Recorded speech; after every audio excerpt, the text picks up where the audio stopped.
मांजर डोळे मिटून दूध पिते म्हणजे तिला वाटतं कोणीच पाहत नाही. एसपी साहेबाला माहिती नाही का? या जिल्ह्याचे कलेक्टर कर्डिले साहेब, कलेक्टर म्हणतो मी, कलेक्टर आहेत ते, पैसे गोळा करणारे, यांच्यावर अँटी करप्शनची उघड चौकशी चालू आहे. उघड चौकशी दरम्यान शिर्डी न्याय मंदिरामध्ये बंदोबस्तासाठी यांना नेमलं आणि तिथून कुठे आले? वशिलेने आपल्या सायबर सेलकडे आले. सायबर सेलकडे आल्यानंतर हळूहळू चोर मार्गाने हे कुठे एलसीबी मध्ये आले आणि एलसीबी मध्ये येऊन यांनी आपलं बस्तान बसवलं.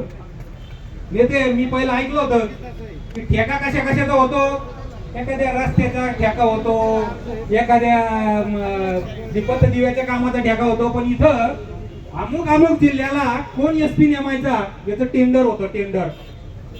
आणि ते टेंडर भरण्याचं काम हे कर्डिले साहेब करतात. आपले कर्डिले साहेब हे लोकांना सांगतेत, पकडून आणला ना आरोपी, त्याला सांगतेत, साहेब एसपी साहेब माझ्या शब्दाच्या पुढे नाही, मी सांगतो ना एवढे पैसे द्यावा लागतील, एसपी ची काय ताकद आहे. मग हे झाले कलेक्टर आणि एसपी साहेब झाले दिनेश अय्यर साहेब, बरोबर.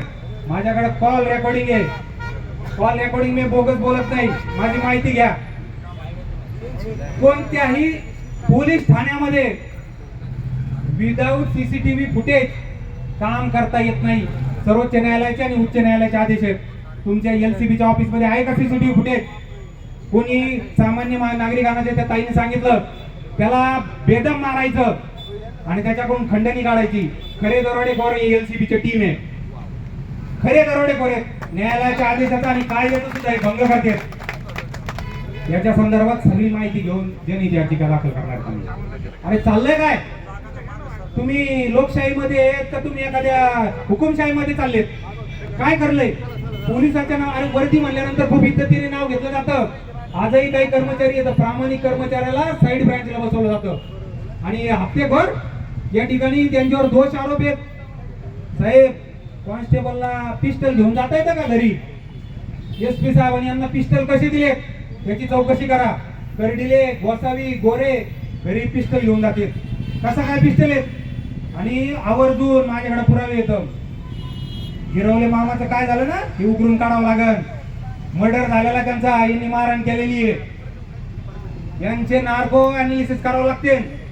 एलसीबी मधले यांनी मारहाण केलेली यांना आणि त्याच्यामध्ये जीव गेलेला आहे. साहेब आमच्या पाथर्डी पोलीस स्टेशन मध्ये उदाहरण सांगतो, माहिती घेतली. अहो 8-8 वर्ष झाली एक कर्मचारी तिथेच आहे, हप्ते गोळा करतोय. मुरमाचे हप्ते, बिंगोचे हप्ते, पुढे आणखी मुतारीत ते काय 2 नंबर चालले त्याचे हप्ते, मुतारीत सुद्धा काही सोडलं नाही यांनी. वडापाव वाल्याकडून हप्ते, चहा वाल्याकडून हप्ते, सोनाराकडून हप्ते. अरे काय ते हप्त्याचं सरकार आहे का काय? काल परवा समजलं अय्यर साहेब आणि कर्डिले साहेब आष्टीला गेले एका नेत्याकडे. म्हणले साहेब आमच्यावर लई खोटे आरोप झाले. तेवढं फडणवीस साहेबांना सांगा आमच्यावर खोटे आरोप आहे, आम्हाला इथंच ठेवा. साहेब मी पुढे जाऊन 2 पावलं, जरी एलसीबी संदर्भात आंदोलन असलं ना मी पुढे जाऊन सांगतो, त्याच्यामध्ये एसपी साहेब सामील आहेत.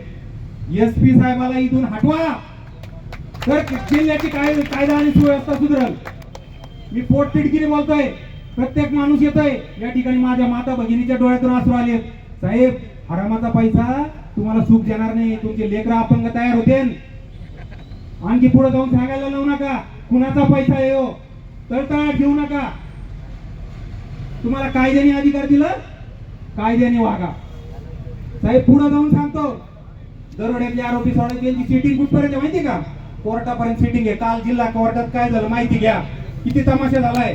कोर्टापर्यंत सिटिंग लावून जामीन देण्याचे प्रकार आपल्या इथे जिल्ह्यात सुरू झाले. अरे लॉ अँड ऑर्डर आहे का नाही? काय चाललंय? मीडियाने दखल घ्यावी, वेळेस दखल घ्यावी. आपल्या पत्रकार बांधवावर किती हल्ले झाले. पोलीस दखल घेतात का? आपल्याला आंदोलन करावं लागतंय. अँटी करप्शननी रेड मारू नये म्हणून प्रत्येक पोलीस ठाण्यात, आमच्या पाथर्डी पोलीस ठाण्यात चौकी बसवली. या साहेबाला विचारलं म्हणजे नाही कोणी पण येतं. अरे पब्लिक ऑफिस आहे, पब्लिक ऑफिस मध्ये बंधन नसतं, कोणीही सामान्य नागरिक येऊ शकतो. माझ्या भारतीय राज्यघटनेने मला अधिकार दिलेला आहे.